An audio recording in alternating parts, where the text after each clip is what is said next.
నమస్తే రమగారు. నమస్తే జయ. చందమామ కథ ఏదైనా చెప్తారా? మహావీరుడి కథ చెప్తాం. కోసల రాజ్యానికి కీర్తిచంద్రుడు అని ఒక రాజుగారు ఉండేవారట. ఆయనకి లేక లేక ఒక కుమార్తె పద్మావతి. పిల్ల బహు అందగత్తె. 14 ఏళ్ళు వచ్చినప్పటి నుంచి ఈ పెళ్లి ఏ సంవత్సరం చేయాలి అటా ఇటా ఇటా ఆలోచించి మొత్తానికి 18వ ఏడు వచ్చాక అమ్మాయికి పెళ్లి చేద్దాము, స్వయంవరం చాటిద్దామా, ఏం చేద్దాము అని జాతకాలు చూస్తున్నారు. ఓకే. జాతకాలు చూపించుకుని ముందు ఈ అమ్మాయికి సమయం ఎప్పుడు ఏమిటో అవి చూస్తారుగా. అయితే ఏమైంది, ఈ జాతకాలు రకరకాల గురువుగారులు వాళ్ళు వీళ్ళు చేయి చూసేవాళ్ళు, హస్త సాముద్రికదారులు వీళ్ళు చాలామంది వస్తారు. ఈ వ్యవహారం సాగుతుండగానే ఉన్నట్టుండి ఒకనాడు యువరాణి మాయమైపోయింది. పద్మావతి లేదు. పడుకున్నది పడుకున్నట్టుగా మంచాలు గించాలన్నీ అలాగే ఉన్నాయి, అమ్మాయి లేదు. ఏం చేయాలో తెలియలే. ఎలా వెళ్ళిపోతుంది? ఏ తలుపు గడియ తీసినట్టుగా కూడా లేదు. పోనీ అమ్మాయి బయటికి వెళ్తే దానంతరం అదే వెళ్ళిపోతే గడియలు తీసి ఉండాలి. అంతేగా. సహాయం చేశారు ఎవరైనా ఆ చెలికత్తులు అనుకుంటే అందరూ మంచి గాఢ నిద్రలోనే ఉన్నారు. తెల్లవారేసరికి మాయమైపోయింది. సరే వీళ్ళేమనుకున్నారు, అంజనం వేయించాలి, ఆ పిల్ల ఎక్కడుందో బాగా వెతికారు. చుట్టుపక్కలంతా తోటలు దొడ్లు వెతికారు. ఏదైనా రాక్షసమాయ జరిగిందేమోనన్న అనుమానంతో అంజనం వేయించడానికి కూర్చున్నారు. కూర్చుంటే ఒక అంజనం వేసే పంచాంగకర్త అనకూడదులే, ఒక గురువుగారు ఉన్నారు వీళ్ళ దగ్గర. ఆయన అంజనం వేసి చూశాడు. చూసి అమ్మాయి జీవించే ఉంది, ఈమెని ఒక బ్రహ్మరాక్షసుడు ఎత్తుకుపోయాడు. 3 నెలల్లో ఈ అమ్మాయికి బ్రహ్మరాక్షసుడితోటి వివాహం కాబోతోంది. వివాహం చేసుకోవటానికి తీసుకుపోయాడు వాడెవడో. 3 months ఉంది పెళ్ళికి. 3 నెలల్లో వివాహం చేసుకుంటాడు. అయిపోయింది. అప్పుడు మళ్ళీ అంజనం, ఆ రాక్షసుడికి మరణం ఉందా, ఈ పెళ్లి తప్పుతుంటే అవేమీ తెలియలే. మళ్ళీ వేయటానికి అంజనం వేసిన తర్వాత మళ్ళీ 15 రోజుల దాకా అంజనం వేయటానికి వీల్లేదు, దాని పద్ధతి అది.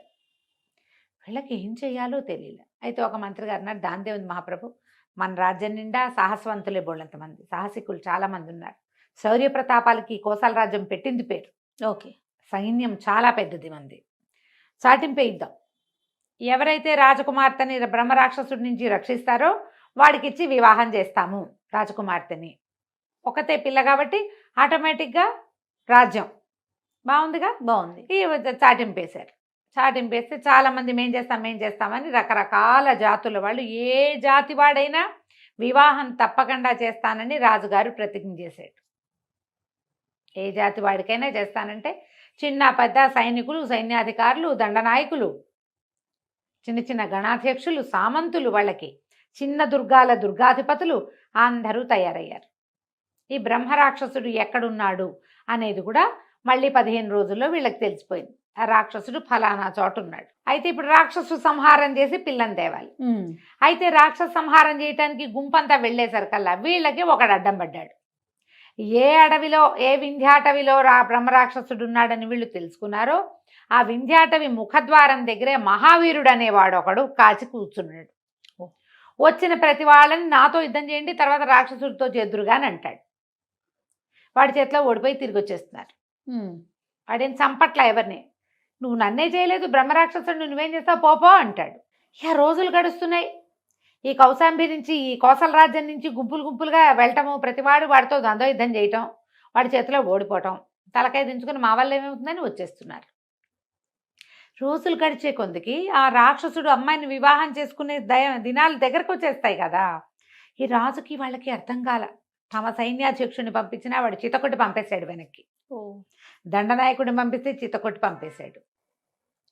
తీరా వీళ్ళు తెలుసుకున్నారు ఏమిటి, ఈ ఎవడైతే పర్టికులర్ ఇక్కడ నుంచున్నాడో ఈ మహావీరుడు అనేవాడు ఎవడో కాదు, వాడు కోసల రాజ్య పౌరుడే. వాళ్ళ నాన్న పూర్వం మహారాజ భక్తుడిగా పేరు పొందినటువంటి ఒక దండనాయకుడుగా పనిచేశాడు. అయితే ఆ దండనాయకుడు ఒక యుద్ధంలో మరణించాడు. ఓకే. ఏదో ప్రాబ్లం అయి మరణించాడు. ఈ అబ్బాయి చాలా కాలం ఎక్కడికో పోయి విద్యలు నేర్చుకొచ్చాడు. ఇప్పుడు వాడు ఇక్కడ పొంచి కూర్చున్నాడు.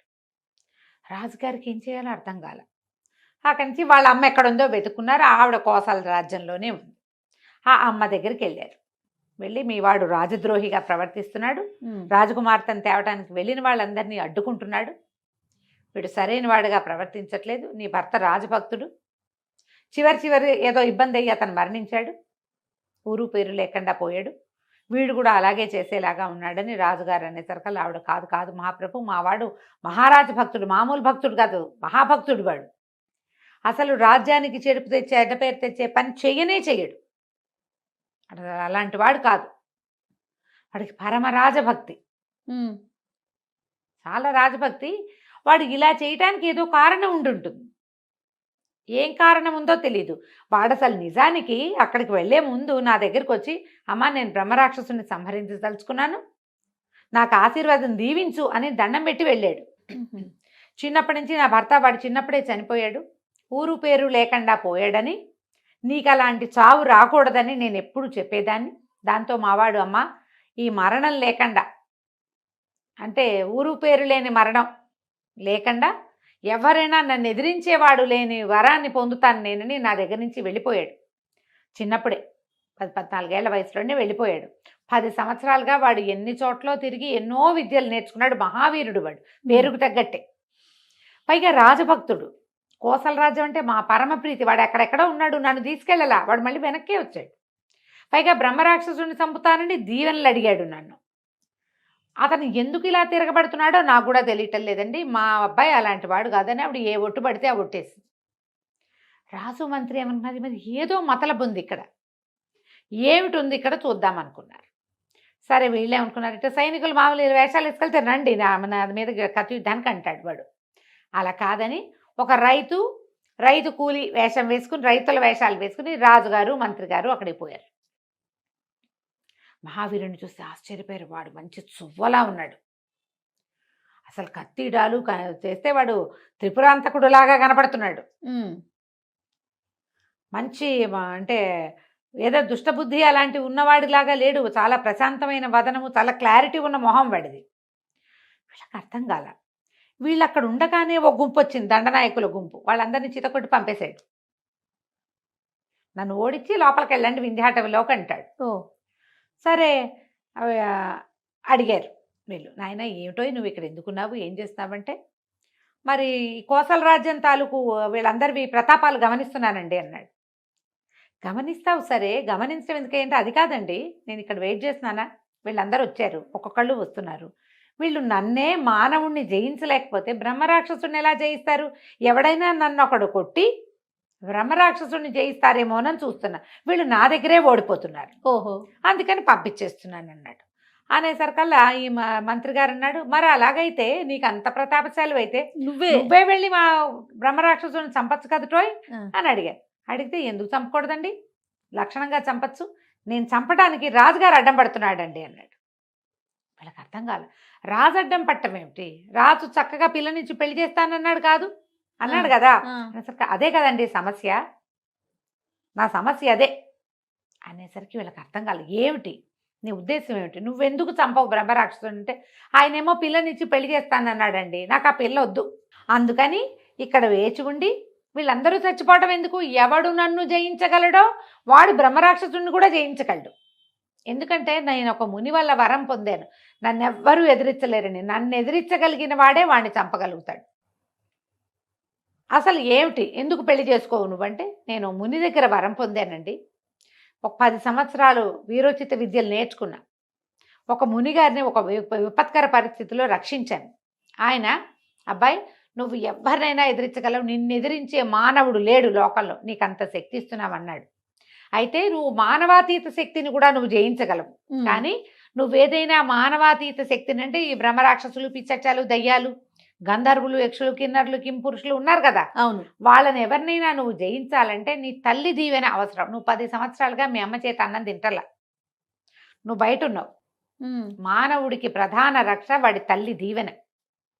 కాబట్టి నువ్వు ఎవరినైనా మానవాతీత శక్తిని చంపాలంటే, ఎదిరించాలంటే మీ తల్లి దీవెన కాళ్ళకి దండం పెట్టి వీళ్ళని జయించటానికి నాకు అనుజ్ఞివ్వు, దీవెనివ్వు అని మీ అమ్మతోటి అనిపించుకుని అప్పుడు వెళ్తే నువ్వు రాక్షసులను కూడా జయించగలవని చెప్పారు. నేను ఆ వరం పొంది తిరిగి వస్తూ ఉండగా ఒక దొంగల గుంపు ఎదురైంది.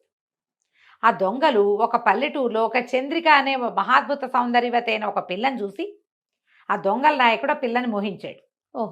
ఆడ పెళ్లిలో కొల్లగొట్టారు, ఓ పెళ్లిని కొల్లగొట్టడానికి వెళ్ళారు దొంగలు, బందిపోట్లు అలాగే కదా వెళ్తారు, ఆ ఊళ్ళో పెళ్ళి ఉందనగానే అంత పడిపోతుంది దండంతా. పెళ్లిలో ఉన్న వాళ్ళందరినీ చావగొట్టి చెవులు మూసి అందరూ బంగారాలు పెట్టుకుంటారు పెళ్లిళ్లలో. సంపద ప్రదర్శన జరుగుతుంది.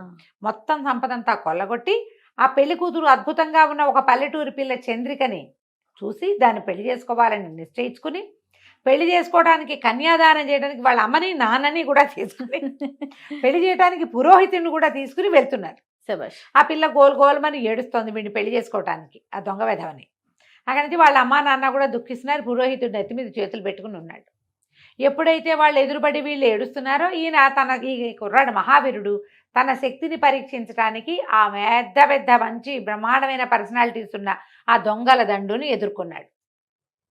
చెప్తున్నాడు అనమాట, దొంగల దండులో ఉన్న 40 మందిని చావగొట్టి చెవులు మూసాను నేను. పారిపోయారు వాళ్ళంతా, సంపదంతా వదిలేశారు. అయితే ఏమైంది, వాళ్ళని వాళ్ళ ఇంట్లో దింపుదామనుకున్నాను. తల్లిదండ్రి పిల్ల పురోహితుడు ఉన్నారు కదా. అయితే తల్లిదండ్రి ఏమన్నారు, నాయన శుభ్రంగా పెళ్లి సంబంధం కుదిర్చాం, పెళ్లి కాస్త ఆగిపోయింది, ఇప్పుడు మేము మళ్ళీ వెనక్కి ఊరు వెళ్ళినా పెళ్లి కుదరదు. ఇంకా పెళ్లి ఆగిపోయిన పిల్లకి పెళ్లిళ్ళు కాబట్టి పాత రోజుల్లో జరిగేది కాదు. ఈ పిల్ల ఏదో దురదృష్టి జాతకురాలు అనుకుంటారు.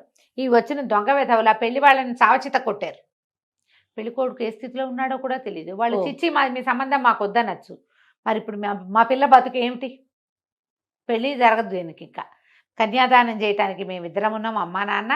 పెళ్లి చేయడానికి పురోహితుడు ఉన్నాడు. పిల్ల సిద్ధంగా ఉంది. బాబాబు బంగారు కొండలా ఉన్నావు, మా పిల్లని పెళ్లి చేసుకో అన్నాడు. నేను కూడా ఇంటికెళ్ళినా పెళ్లి చేసుకోవాలి, పెళ్ళి ఎలాగూ తప్పదు, పిల్ల చూస్తే చక్కగా లక్షణంగా ఉంది, మా జాతే కదా అని ఆలోచించుకుని పెళ్లి చేసుకున్నానండి. అడవిలో చంద్రికను తీసుకుని మా అమ్మని కలవడానికి నేను ఇంటికి వస్తుంటే ఒక బ్రహ్మరాక్షసుడు ఎదురయ్యాడు. వాడే వీడు. ఆ బ్రహ్మరాక్షసుడు ఏం చేశాడు, నన్ను కొట్టి, చంద్రిక మహాద్భుత సౌందర్యవతి కాబట్టి ఈ పిల్ల నాకు నచ్చింది, ఇట్లా పల్లెటూరు పిల్లని ఒక పిల్లని చేసుకోవాలనుకుంటున్నాను, 3 నెలల తర్వాత నేను 8 మంది మానవ కాంతల్ని పెళ్లి చేసుకోబోతున్నా, అందులో ఇదొక కాంత అని ఆ చంద్రికను తీసుకుని వెళ్ళిపోయాడు. అయితే ఏమైంది, నేను ఎవరైనా నన్ను ఎదుర్కోలేరు, నేను మునివరం ఉంది. కానీ వీడు మానవాతీత శక్తి. ఈ మానవాతీతుడిని జయించాలంటే నేను మా అమ్మ దీవెన పొందాలి. నేను బాగా 100 రామళ్ళ దూరంలో ఉన్నా, మా అమ్మ లేదు అక్కడ, నేనేం చేయను. అందుకని ఏం చేశారు, చంద్రికను వాడిని తీసుకెళ్ళిపోనిచ్చి, ఇంకా వాడు 3 నెలల సమయం చెప్పాడు కాబట్టి పరిగెత్తుకుంటూ ఊరొచ్చి మా అమ్మ దగ్గర దీవెనలు తీసుకున్నా చంద్రికను రక్షించుకోవటానికి. ఇంతలో ఏమైంది, ఈ వ్యవహారం వచ్చింది. ఈ వ్యవహారం వస్తే రాజుగారు ఏం చెప్పారు, ఎవరైతే బ్రహ్మరాక్షసుని సంహరిస్తారో వాడికి తన కూతుర్ని ఇస్తానని పెళ్లి చెప్పారు. నేనేమో కోసల రాజ్య పౌరుణ్ణి, రాజాజ్ఞ శిరోధార్యం. ఇప్పుడు గనక నేను బ్రహ్మరాక్షసుని చంపానంటే నేను రాజకుమార్తెని పెళ్లి చేసుకోవాలి. నేను ఏకపత్ని వ్రతుడుగా ఉండదలుచుకున్నా. మా నాన్న తాత ముత్తాత అందరూ ఏకపత్ని వ్రతులే మా ఇంట్లో. నేను ఆ వ్రతం చెడగొట్టాలని అనుకోవటల్లా. చంద్రిక పైగా నా భార్య కొత్తగా ఇప్పుడే పెళ్ళయింది. నేను ఇప్పుడు రాజకుమార్తెను పెళ్లి చేసుకుంటే చంద్రిక అన్యాయం అయిపోతుంది, నా వ్రతం పోతుంది. అందుకని ఇక కోసల ప్రజల్లో ఎవరైనా సరే ఒకడు నాతో ధీటైన వాడు కనపడతాడేమో, వాణ్ణి ఈ బ్రహ్మరాక్షసుడి దగ్గరికి పంపిద్దామని వేచి ఉన్నా. రాజుగారు ఈ మాట చెప్పాడు కాబట్టి నేను చంపానంటే నేను దొరికిపోతాను, అందుకని నేను ఇక్కడే ఉన్నానంటే అప్పుడు రాజుగారు అన్నాడు, బాబు దాని దేవుంది నాయన, నువ్వు వాడిని చంపి మా పిల్లని మాకు అప్పచెప్పు, మా అబ్బాయిని పెళ్లి చేసుకోవాలన్న నియమం లేదు అంటే మీరు ఇది ప్రతిజ్ఞ చేయండి అన్నాడు. వెంటనే మళ్ళీ రాజుగారు ఊళ్ళో టంకేయించారు. ఎవరైతే బ్రహ్మరాక్షసుని చంపి రాజకుమార్తెని రక్షిస్తారో వాళ్ళ శౌర్య ప్రతాపాలకు మించి తగిన ఉచిత రీతిని గౌరవిస్తాము, రాజకుమార్తెని వివాహం చేసుకోవాలన్న నిర్బంధం లేదు అని మళ్ళీ ప్రకటన చేస్తే ఈ వీడు మహావీరుడు వెళ్ళి ఆ బ్రహ్మరాక్షసుడి దగ్గర 8 మంది ఆడపిల్లలు ఉన్నారు. అందులో ఒకటి రాజకుమార్తె, ఇంకోటి వీడి భార్య అయిన చంద్రిక, ఇంకా ఉన్నారు 6 ఆడపిల్లలు. ఎక్కడెక్కడి నుంచో తెచ్చాడు. రకరకాల రాజ్యాలకు పోయి వాళ్ళందరినీ వింధ్యాటవిలో దాచాడు. ఎవ్వరూ వాడిని ఎదుర్కోలేకపోయారు. వాడు అప్పుడే చెప్పాడు, నన్ను ఎదుర్కోగలిగితే వచ్చి వింధ్యాటవిలో ఎదుర్కోను. వీడు అందుకని వింధ్యాటవి ముఖంలో నుంచుని ఉన్నాడు అనమాట.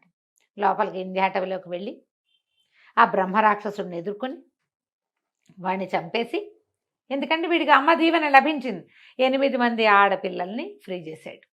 తన భార్యను తను తెచ్చుకుని రాజకుమార్తెని సగౌరవంగా మహారాజు దగ్గర చేర్చాడు. మిగతా 6 పిల్లల్ని ఏ రాజ్యాల వాళ్ళనో కనుక్కుని రాజుగారే ఎవరిళ్ళకి వాళ్ళని, పెద్ద పిల్లలు కదా పెళ్ళిడు పిల్లలుగా, సగౌరవంగా ఆడపిల్లల్ని పంపించేశారు.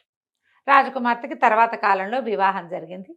ఈ మహావీరుణ్ణి సర్వసైన్యాధ్యక్షుడిని చేసి తన దగ్గరే పెట్టుకున్నాడు రాజుగారు. అతన్ని ఎవరు ఎదిరించలేరు. రాజ్యం చల్లగా ఉంటుంది. ఏ సంక్షోభాన్నైనా అతను ఎదుర్కోగలడు కాబట్టి ఇలా చేసి ఈ మహావీరుడిని యొక్క ప్రతిజ్ఞని నిలబెట్టాడు రాజుగారు. కథ కంచికి మనం ఇంటికి. బాగుంది రమ్మగారు. నమస్తే అండి. నమస్తే.